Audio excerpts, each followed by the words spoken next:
Michael Burry just said that he is not short anymore, which is contrary to what he said earlier this month about him being very short. And whether he's joking or not, at the moment, it does look like there is a short-term bullish emphasis. I know a lot of people see the macro picture and think, oh, it's very bearish, which yes, I would agree with you on that. However, in terms of end of the year, or at least for end of December here, we are on a pivotal trend line that starts at all-time high for SPY up here. I've referenced this before in our videos, which if you are not subscribed yet, do so below. It is free. And this one goes down. It's a downward trend line. It goes down across. We had a resistance up here in March, end of March that is, and then also the middle of August. It had a hard rejection off both these times, and now we are testing it yet again up here. And as of now, it's showing strength on this level. I'd like to see, at least for the bullish emphasis, a break above, or at least a gap up above this level here and hold, which would show a lot of strength, and we would most likely see continuous upside if this were to occur. But as of now, we're above a bunch of dark pool prints, as I've been sharing in previous videos, on top of this COVID trend line, which I've also shared with you guys in previous videos. This is the one that goes down to the COVID low back here, and also our previous yearly low in June. And we're above both of those things, and now we're kind of on like the last make or break level for bears, at least this level up here. If we're able to get above this downward trend line, that would mean a lot more upside to come, because we're above all three of these major and critical components of the market. And again, I know a lot of people are bearish, but as of now, it is leaning more bullish at the moment. One of the many reasons why we're seeing a lot more bullish emphasis, at least in the short term, is one, we have tech over here for QQQ, a very similar downward trend line to SPY that starts around all-time highs. You could drag it down across previous resistances similar to the end of March one that we saw on SPY, and we actually broke out of this week. We had a weekly close above this level, and some people may argue that there are two trend lines to this structure, which yes, I would agree. However, this other trend line that starts at the all-time high, or at least similarly to the all-time high around that area, also goes to around the mid-August level, which we saw rejection off of in SPY. So you could argue this is another level. However, I put a lot more emphasis on the lower end of this, just because I'd consider this over here to be a fake breakout in the middle of August. We broke out of it for a short amount of time and then fell back under and rejected again off the retest. So this I'd consider to be a fake breakout for tech, and because of that, I'd put a little bit more emphasis on this line, which means we broke out of a major downward trend, similarly to how we saw us break out of a downward trend on the Dow Jones, which this was the first major index to break out of a downward trend, and has kind of propelled us even higher in terms of the S&P 500 and QQQ. We've seen a lot more strength in industrials, which has helped the overall market sentiment. Speaking of tech and downward trends, I am looking at Google right now. This is one of the most bullish case scenarios I see in terms of the larger caps in the market, at least for tech at the moment. We have some form of an inverse head and shoulder plus a downward trend breakout that we started here on Wednesday, November 30th. You can see here by the arrow that I have, we had a big break to the upside with some nice volume supporting that move,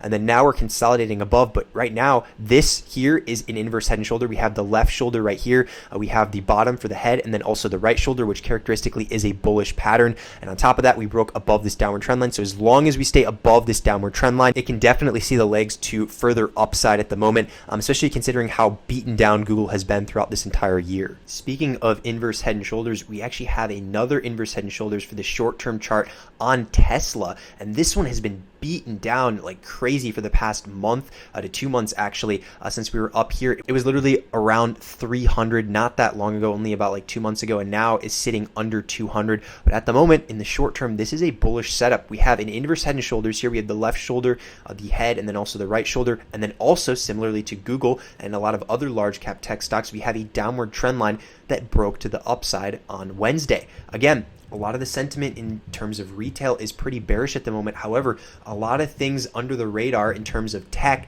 are looking fairly bullish at the moment. And again, the macro may seem bearish at the moment, but the technicals are pointing to a different way, at least in the short term going into the end of the year. The dollar had a weekly close below this demand zone level. This demand zone is around like 105 to 106. You can see here it's acted as a support numerous times in the middle of August, and also back here in the middle of November, we had a support here a couple times, and we broke to the downside and closed the weekly below. This is a very bearish structure for the dollar, and that means that there is a little bit more bullish emphasis in the general market, because when the dollar has seen weakness, at least recently, we've seen some more strength in the general market. So as of now, with this dollar getting beaten down and having a weekly close, which is very significant under this demand zone level, I do expect further downside in terms of just the dollar, which again would have an inverse correlation to an extent on the general market. Additionally, I'd like to talk about what we saw in the dark pools this week. We saw a bit more in terms of prints and premium, that is, this week than we had seen in the previous week. If you remember, we had a shortened week previously for Thanksgiving, so the volume was quite a bit less. However, we're back on track here. We had 2.7 billion worth of premium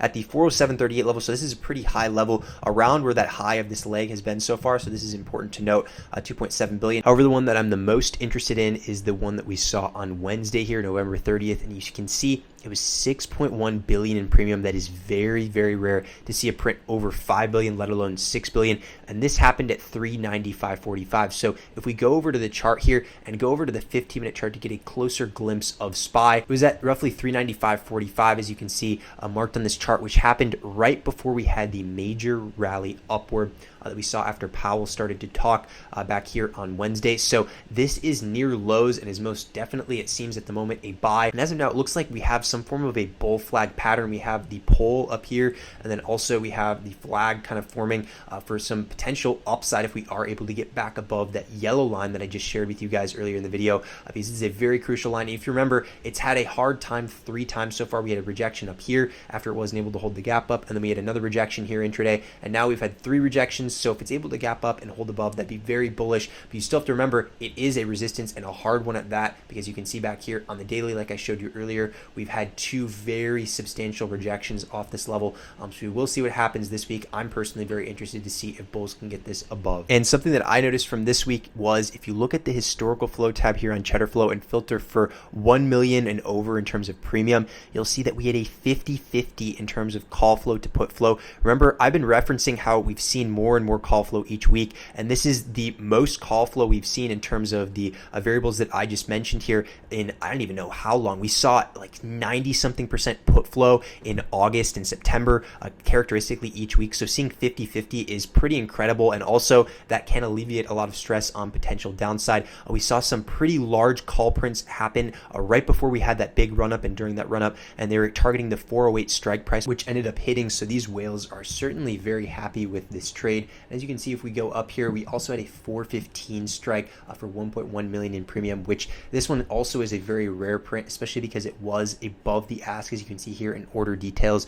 So this one was for the 12/16 expiration, which is within the month. So this was very interesting to see, and this one has appreciated very nicely since they got it at the 398.35 spot price. So we've seen quite a bit of call flow this week for that 50-50 in terms of call to put flow, and this has been very nice, at least for the bulls, as we've continued upward. But also we're starting to see a little bit more put flow as we entered the end of the week. As you can see here, a couple in the millions, and also we saw a few sizable prints, at least for the short-term end of day on Friday. So I'm still monitoring these. It's nothing as crazy as what we saw in, let's say, like August or September. If you remember, August and September, we had like over 90% put flow, but then also within that put flow, we saw like 15 million plus in terms of premium on like some 1 month or 2 month out expirations.